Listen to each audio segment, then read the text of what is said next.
Hey guys, how's it going? So I'm really excited to announce that it's here. The brand new PSA AAC steel cased 7.62 by 39 ammo. We have both offerings here, the Soviet Arms FMJ version, as well as the Blade Black Tip Sabre. So real quick here, if you guys are new to the channel, welcome, and make sure you subscribe because I'm going to be taking this stuff out to the range soon. This is going to be my initial unboxing and kind of a thorough review of this ammo. About 2.5 years ago, October of 2021, I was the first person to announce here on this YouTube channel that at that time I said PSA will be making steel cased ammo, including 7.62 by 39. I've done 5 or 6 update videos in the last couple of years and let you guys know that there's going to be a whole product line with 5.45 by 39 coming next, 7.62 by 54R, and more. So after waiting 2.5 years for this, I'm super excited to see this is here.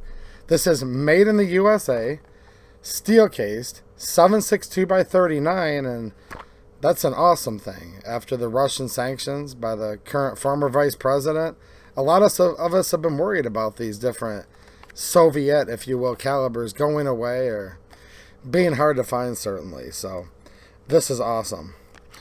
We're just going to take a look at this stuff, kind of go through it, and I'll kind of walk you along what's going on here. So first of all, I want to thank my friend Josiah from PSA for making sure I was the first to get a couple boxes of this in the wild so that you guys, my viewers, would be able to see it. And shout out to the guys at AAC. I've done a tour of their factory. I've seen the whole process from start to finish. Like state of the art, like crazy quality control. It literally just blows your mind, like the size and just the complexity of this whole manufacturing process. And it's a really good facility, so I'm excited to see this new product come out of there. So this is more of the basic offering. This says Soviet Arms, product of AAC Ammunition. And this is a full metal jacket coming in at 122 grains at 2,375 foot per second. First of all, I really like how the box looks. Let me down in the comments which box you guys like better between this. Well, that's the back of the box.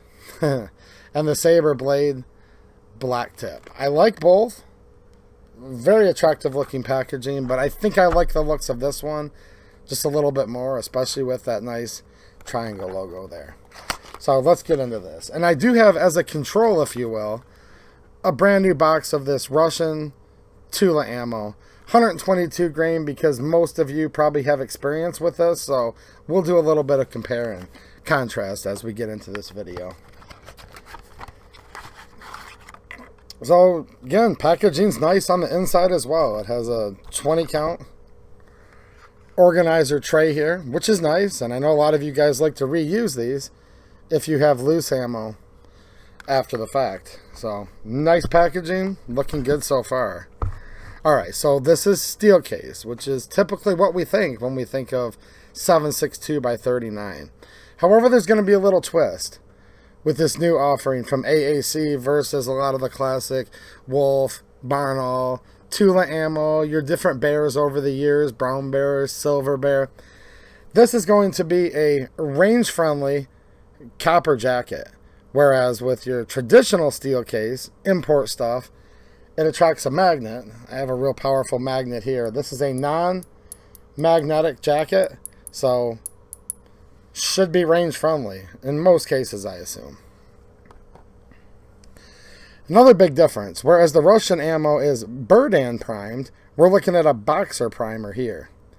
Let's take a look at the head stamp, see if we can get a good look. It's hard with the studio lighting that I have sometimes to zoom in, but there we go. AAC 7.62 by 39. I'm so excited to see this. Well, you guys know that I've been following the channel for a while. I've literally been talking about this for 2.5 years. So right away, it looks nice. I'm going to give you guys some close-ups here so you can see the fit and finish of the round. Keeping in mind, this is just your standard FMJ, which I enjoy using a lot, and I'm sure a lot of you guys do as well. Let's get into this Tula ammo box. Okay, you guys might be familiar. If you're new to the 7.62 by 39, great caliber. I love the Kalashnikovs and the SKS. My first gun was an SKS in 1994. So if you see a smile on my face during this video, it's because I've been a fan of this caliber for a really long time. So here's your Tula ammo. It's made in Russia. And like I was talking about earlier, boom, right there. Magnet sticks to the jacket because there's steel in the jacket. A mild alloy steel, but nonetheless, this makes it where it's not, quote, range friendly. Many indoor ranges will not let you use this. Alright, side by side, let's take a look here. Now, when we first glance at the two, the casings are going to look almost the same. And that's actually like a big compliment to AAC here, because the Russians have been making this stuff by the billions of rounds for, oh geez, what, like over 70 years? 75 years? So for this to actually look like a traditional Soviet or Comblock case, import case, big compliment to AAC there. See, they've been making brass cased ammo for a while. Steel case, totally different. The way the cases are drawn, there's going to be heat treating involved. There's a whole science in and of itself with steel case. So for a company to tackle this from the ground up, kind of a big deal in my opinion. So whereas the cases look about the same, I will notice that I'm just going to try to describe this to you as I'm sitting here. And if you guys are looking for more information on this, make sure you check out my locals community. Links in the description. Also check out the pinned comment. That's a different site, a place you can join for free or support the channel. And I do have more posts already up on this ammo if you want more information. But the best way to describe it is it just has a little different feel to it. Okay, they look very close. Again, the Russian here, the AAC Soviet arms ammo here. This is using what's called their Soviet slick coating, which is a proprietary coating that they created. That's supposed to just help keep like a slick surface, make things feed well and load well, and also is going to provide some corrosion resistance. So it just has a little bit more of like a velvety feeling. That's the best way for me to describe it than the Tula ammo case, but clearly very similar. I'll turn this around so you guys can see the difference in the primer pockets there.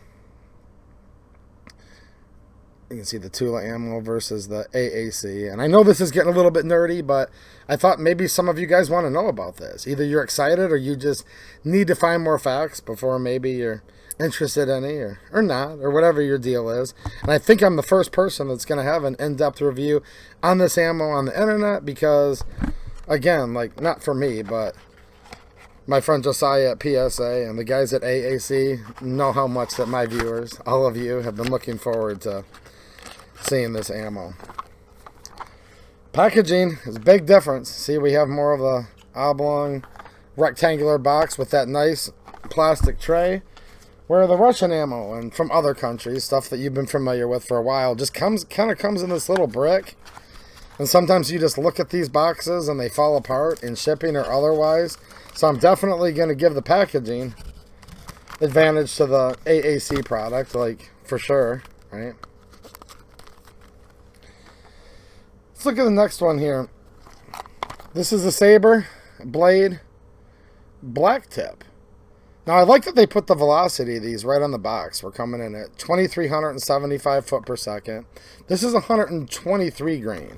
And what this is designed for is self-defense. This is an expanding bullet. We'll show you a little bit about that, and I'll try to explain how it works in just a second here. But this is, I guess, a little bit more serious duty ammo maybe. A lot of you guys are into hunting. Not had a chance to fire this yet. There's going to be a follow-up video, so make sure you're subscribed and have your notifications turned on, because I'm going to run this stuff through several firearms, including a couple Kalashes, and I've got an SKS sitting here ready to go too. So you guys will see this stuff going down range on this channel very soon. So same thing, nice 20 count organizer.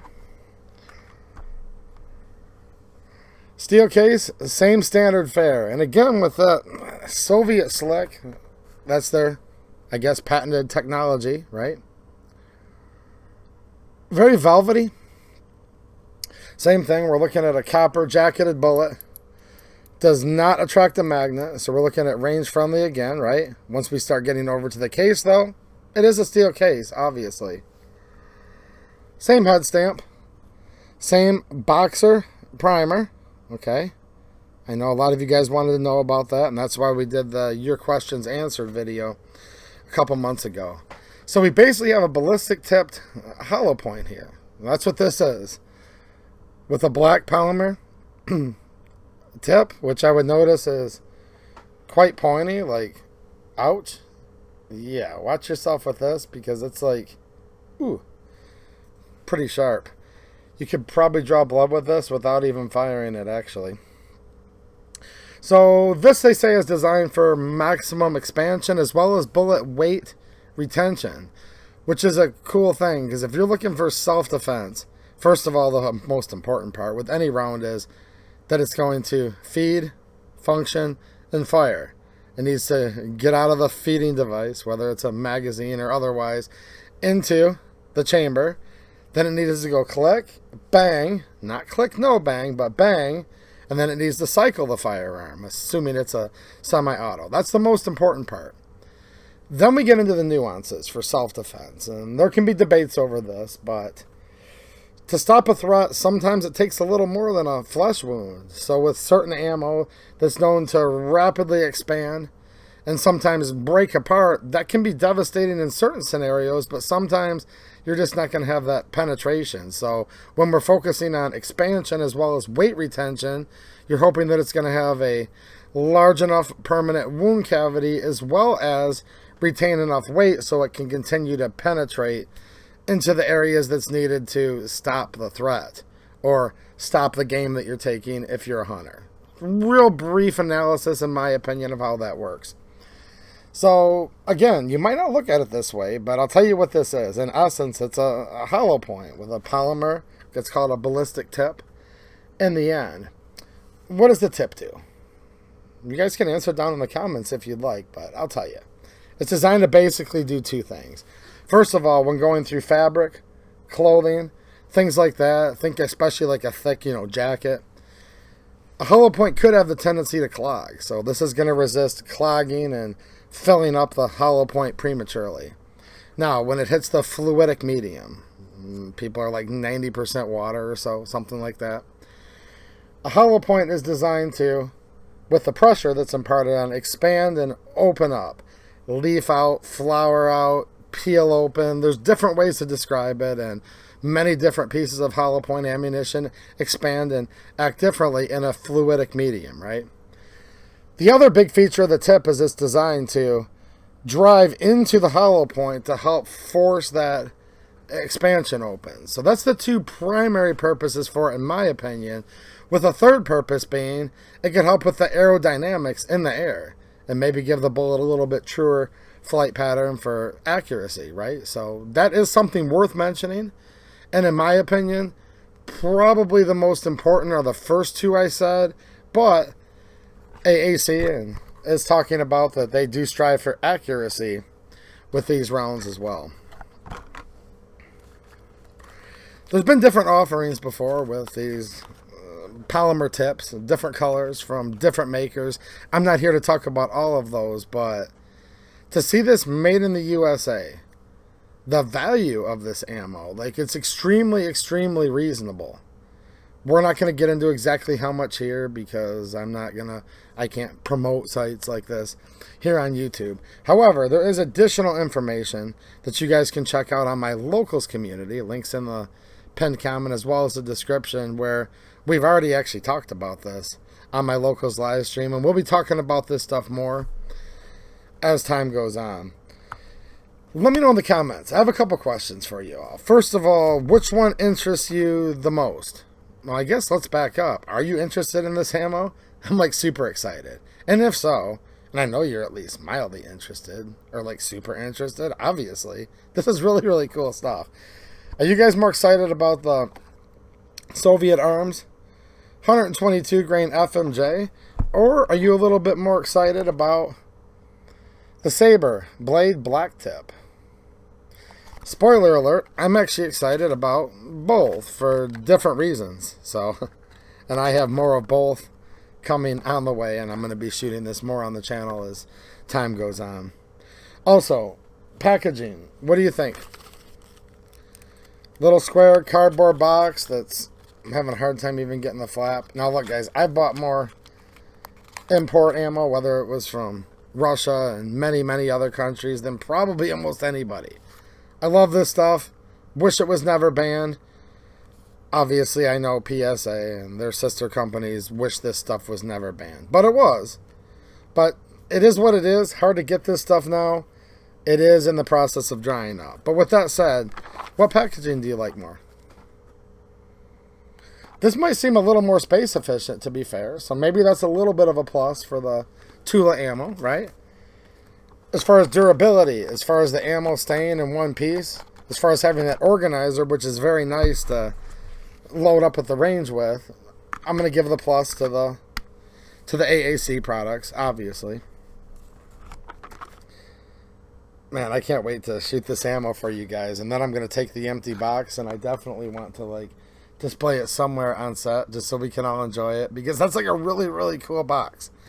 The blade box, the black tip Sabre, that's pretty cool too. I mean, I do like that box, don't get me wrong, but this one gets a little bit of kudos from me.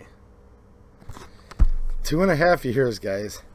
I've gone down and toured the various facilities at PSA, their machine shops, their manufacturing. I've seen all of it, including the AAC factory. And it's like, again, I know I started off saying this, but I want to say it again. Like super state of the art. Their quality controls all done with like lasers and computers and just a combination of a whole bunch of things. And then they also have like manual QC with a well-experienced crew there, like checking ammo and going through and doing different testing. They have a beautiful testing facility right within the same building there where they're working up load data, where they're testing products. So this is actually like a very modern facility. The difference between making brass-cased ammo and steel-cased ammo, though, is actually a pretty wide chasm. Way more than you might think about at first, but I've had it explained to me by the people at PSA and AAC. And yeah, this was a feat. Do I wish they would have come out with this a little bit earlier? Of course, obviously. But I've been excited the whole time, and like I literally finally have some in my hands right now, and you can too whenever you're ready, or if you're ready. Alright, I'm looking forward to taking this out to the range. I have a couple PSA varieties that I want to shoot it out of. I also have an old SKS, and I'll probably grab another import AK just so we can have a little bit of a, I don't know, smorgasbord of different firearms that some of you might have or you might be curious about, just to see how this stuff functions. I've only got these 2 boxes right now. They just really wanted my viewers to be able to see this stuff as soon as possible. That's why I'm getting it to you here first. But of course want to take care of their customers as well, and that's why we just have a little bit that you're going to see on the initial range video. And then of course I personally ordered about 15 boxes total. Okay, I ordered 10 of these and 5 of these, and when budget allows, I'm definitely going to come back for more, because hey, we'll see how it does at the range, but I anticipate that it's going to do just fine, and I'm certainly very excited about it. Let me know down in the comments what you think. I look forward to reading them, and yeah, man, this is like so cool. You guys have no idea how much I've nerded out just thinking about this, because this is made in Columbia, South Carolina. South Carolina, beautiful place. Awesome people that work for PSA, AAC, all their sister companies. I've met many of you guys, so shout out to anybody who works like for PSA or any of the various companies generally, and shout out to you guys at AAC for getting this together, getting this done. I know you guys work like really hard, really nice, good people that work and live in America making this stuff. I love supporting American businesses. And sure, I like import stuff too, guys. Like who doesn't, right? But This stuff's been sanctioned away, and now we have that security of a USA supply. 545, it's coming. Okay, I gave you guys a sneak preview on all of that, so go back and check my channel, and you'll see previous videos where I talk more about the lineup of the different American-made steel case offerings that are coming from AAC soon. Alright guys, thanks for watching, and have a good one.